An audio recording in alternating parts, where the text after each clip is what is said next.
We were given special access to test a brand new Sora competitor, and the results are absolutely mind-blowing. There's a brand new sound effects tool that you can use right now, and there are a few contests that you need to know about to win a pool of over $120,000.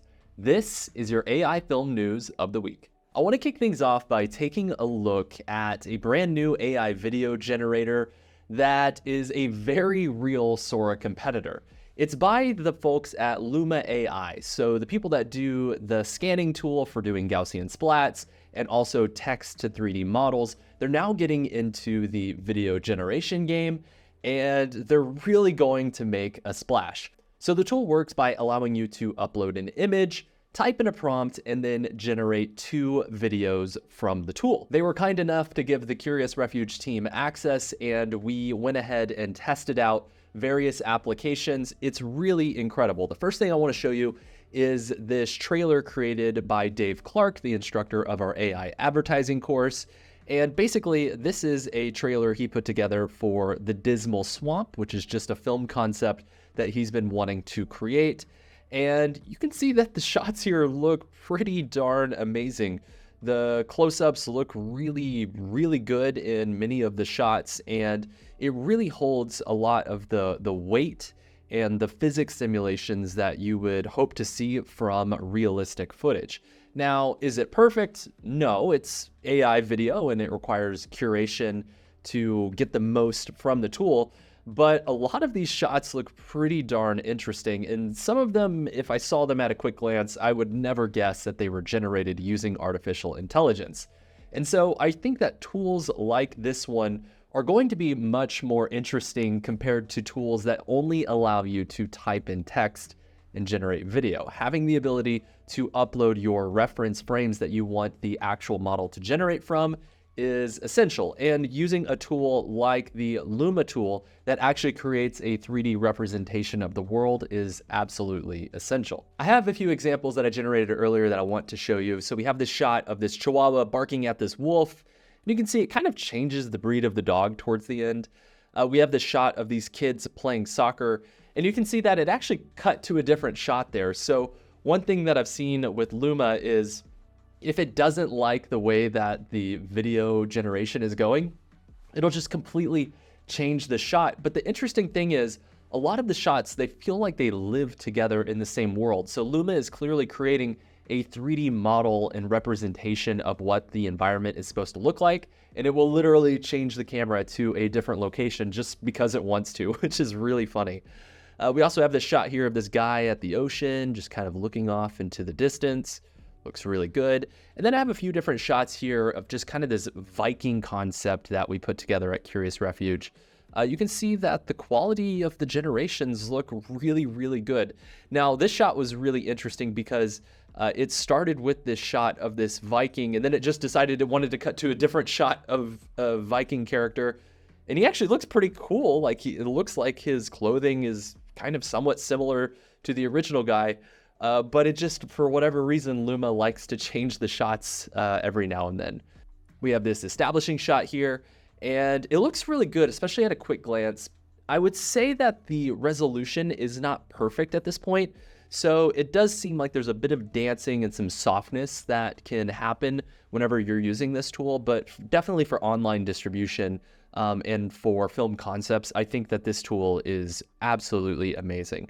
There's also this shot here of this Viking woman, and it basically tracks along. The physics, they seem a little off, but it is pretty interesting.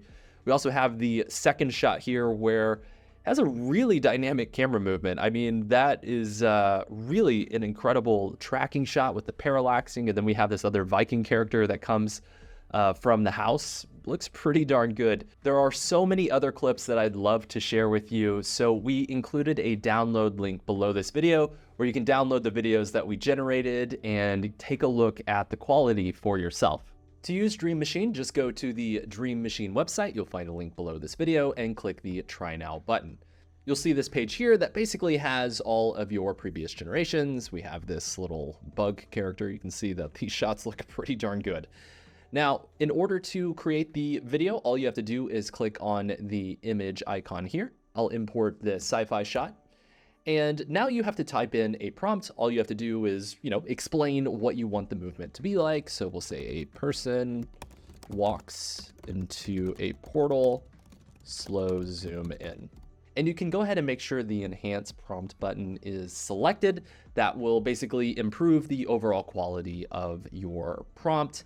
And if you determine that you're not getting the results that you want from the tool, you can turn off the enhance prompt button after a couple of generations, but by default, it tends to do a good job. Now, all you have to do is click the render button here. It will take just a second to push it and you're good to go. Now, I should note that these renders sometimes take a while. Some people had to wait for a couple of hours in order to get their video generated, but the quality is really, really good. And you do have the ability to add multiple items to the queue. So you can do more than one video at a time. I recommend just uploading all of the images for your video and then taking a look at the result. I've found that it typically takes anywhere from 10 to 15 minutes, but it just entirely depends on how many people are using the tool. And while we're talking about AI video generators, I also want to showcase a really interesting AI video tool by a company called Kling in China. So Kling is an AI video tool that was developed by the Kaisho big model team. And basically, they are opening up a waitlist to people that have a Chinese phone number. It can generate AI video up to 2 minutes long, and some of the simulations look really, really good. So for example, we have this shot here of this fish. We have this shot here of this coffee, looks pretty good. We have this shot of a time lapse of a flower growing. You can see that it looks pretty darn realistic. We also have this shot of a panda playing guitar, which is just absolutely fantastic. And the shot of a rearview mirror during sunset, you can see that it holds the reflections incredibly well, and it's showcasing the video in a very realistic way. So I think it's a really great thing that a lot of these AI video generators are starting to pop up. More competition means better quality and ultimately better films that you're able to create. Stability AI also came out with a new tool called Stable Audio Open. Basically, it is an open source tool that allows you to generate audio for sound effects. And you also have the ability to train it on your own audio data. There's some great examples over on their website. For example, we have some synthesizer music.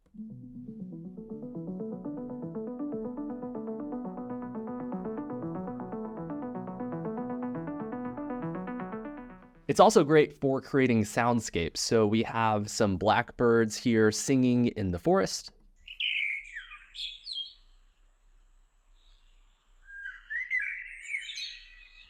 And we have a rock beat on an acoustic drum kit.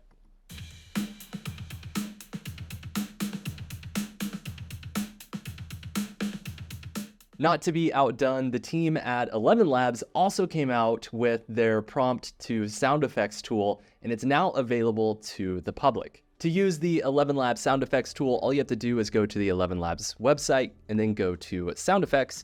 And now you can just type in whatever prompt you want. I'm gonna say a chicken walking in the mud, and go ahead and click generate sound effects. And let's go ahead and listen to our result. Okay.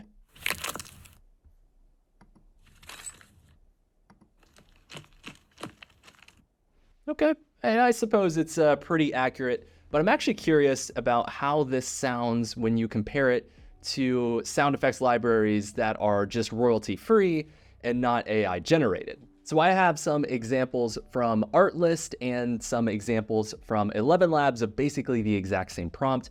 I want to compare and contrast. So the first one is a focal shutter. This first one is from Artlist.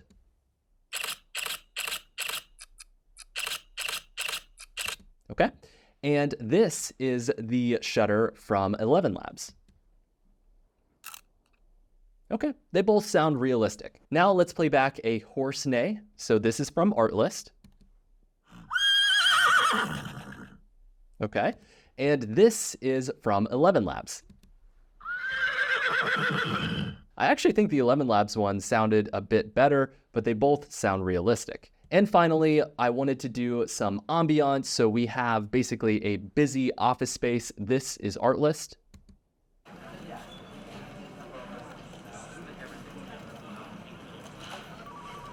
And finally, this is Elevenlabs. So as you can see, when it comes to creating environments, I think that using royalty-free sound effects is still a better choice. But for specific use cases or specific sound effects that you are looking for, using the Elevenlabs sound effects tool seems like a great alternative. There's also an announcement this last week that really turned some heads that I think you should know about. So basically, there's this tool that was created by Ed Sachi, who's the guy behind the South Park AI-generated episodes from about a year ago. Basically, Sachi put together a concept for a tool that is basically the Netflix of AI. And basically, he is envisioning having the ability to type in a prompt and watch a film.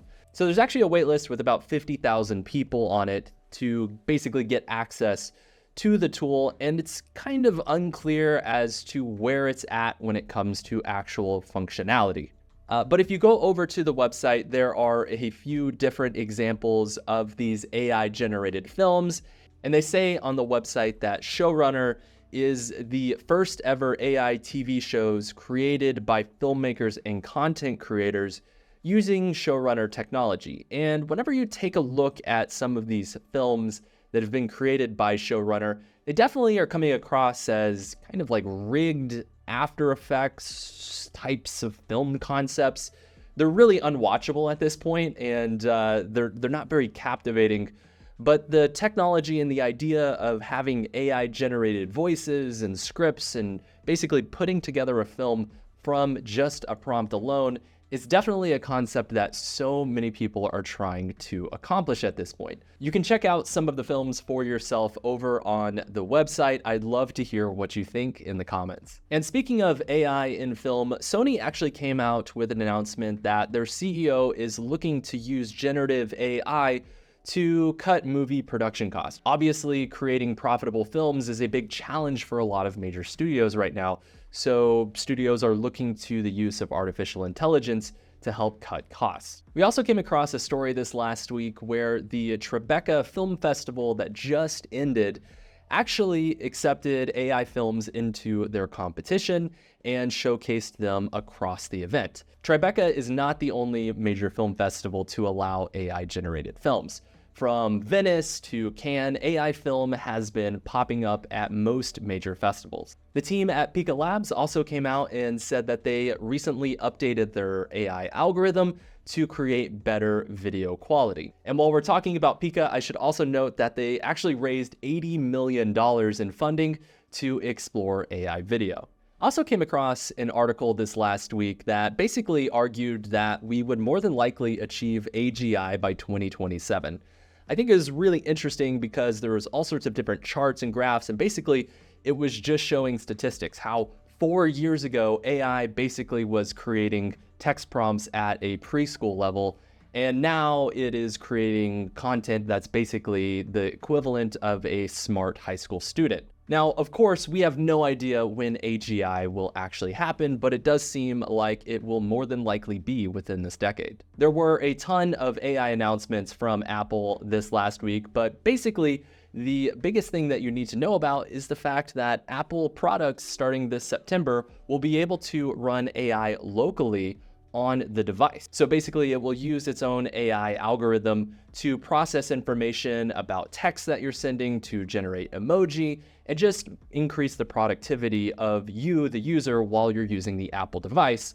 But if you ever ask it a question that goes beyond what the local AI can comprehend, it will then send it to other AI algorithms like ChatGPT to answer your question. So basically, it's creating a super intelligent Siri. And speaking of OpenAI, I came across a report this last week that said that 7% of Americans are actually using ChatGPT daily.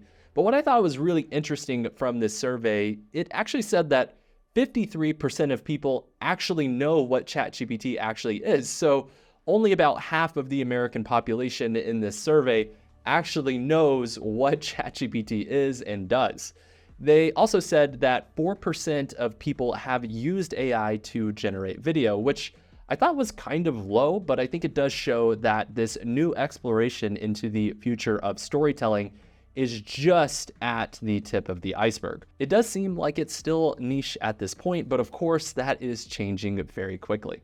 ChatGPT is also releasing custom GPTs to free users, so you don't have to be a paid subscriber to utilize custom GPTs. Now, if you want to create your own custom GPTs, you do need to subscribe, but OpenAI unlocking custom GPTs for free to the masses is a huge step forward for people who are looking to use ChatGPT. There was also some news from Adobe this last week that made some people pretty dang mad. Basically, Adobe updated their terms and conditions to basically say that if you're using their tool, they have the right to use your data to train their model. Basically, they say they have the non-exclusive, worldwide, royalty-free, sub-licensable license to use, reproduce, publicly display, distribute, modify, create derivative works based on, publicly perform, and translate the content that is created inside of their application. And this isn't content that you create using Adobe Firefly. This is literally the assets that you upload to their tool. So obviously from an NDA perspective, that is problematic because if you upload assets to Adobe's tools, they're basically saying they have the right to train their AI algorithms on that data. The team at Udio also came out with audio prompting, which is really interesting. Basically, you have the ability to upload rough music and it will generate other genres of music based on the audio that you upload. Let's take a look at a quick example.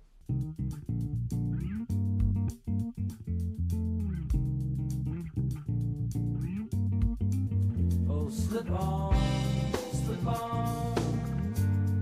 slip into what feels just right. Oh, slip on.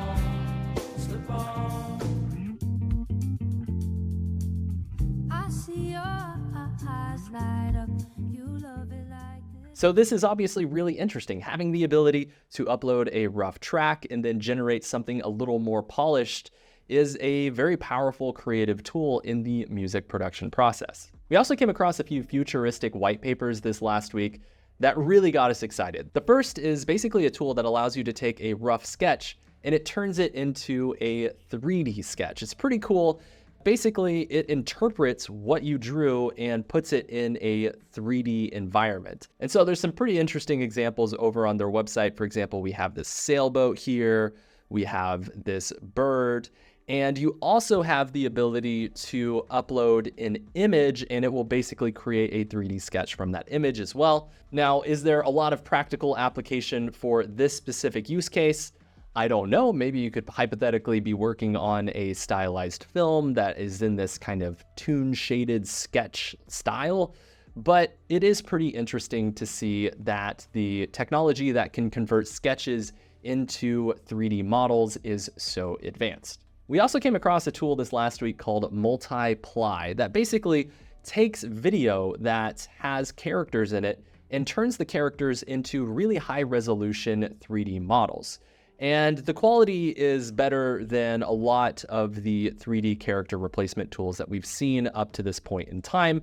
And the cool thing is you then have that data that you can take into a 3D application. So in the very near future, you'll be able to upload a video clip and get 3D characters from that video clip with just a few mouse clicks. The final white paper I want to show you this week is a tool called Vivid Dream. Basically, it allows you to upload an image and then it will animate that image, but also allow you to look around in 3D space. So it creates a 3D model of the world that you can traverse. And it seems like a lot of AI video tools are using this style of video generation, where it actually creates a 3D world as opposed to the diffusion models that basically start with an input image and then just add noise and animates it from there. There are also quite a few AI film competitions that you need to know about. The first is our AI trailer competition. We actually just ended the submission process for that competition, and our judges are looking at the submissions. We had almost 400 submissions, and it is super hard to pick just one winner, but we will announce the winners of that competition very soon. Now, we also announced a brand new AI film festival that is taking place in Venice at the same time as the Venice International Film Festival. This competition is being hosted in collaboration with Reply and MasterCard, and basically the finalist will be flown out to Venice during the Venice International Film Festival, and the winner will receive 8,000 euros. Now, you can check out the categories. There's 4 different ones that you can enter by clicking the link below this video. Shelby and I will be judges for this event. We can't wait to see the films you create, and we will see you in Venice. I should also note that there is a competition with MK2 in Paris that is giving away 10,000 euros to an AI film, and it will premiere in Paris at the MK2 Bibliothèque. So you can find more information below about that competition.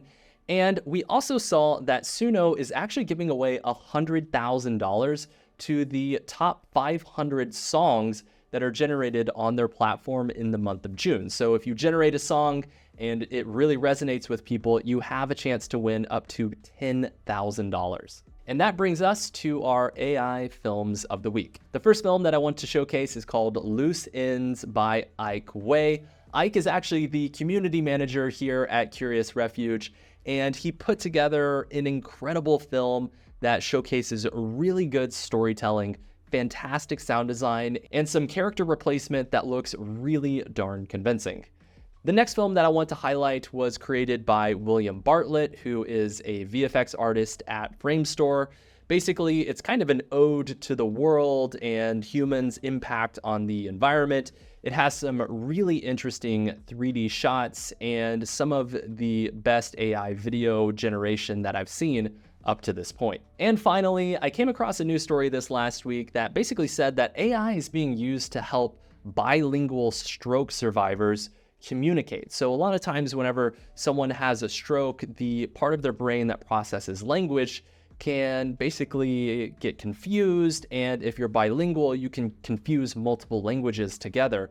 Basically, scientists are using AI to determine what they are trying to say so that they can communicate more effectively. Thank you so much for watching this episode of AI Film News. Of course, if you want to get AI Film News sent directly to your inbox, you can subscribe over on curiousrefuge.com. And if you want to get more tutorials and film news directly here on YouTube, you can like and subscribe. Thank you to everyone for helping us get to 150,000 subscribers. We can't wait to create even more tutorials in the near future. We hope you enjoyed this episode. We will see you next time.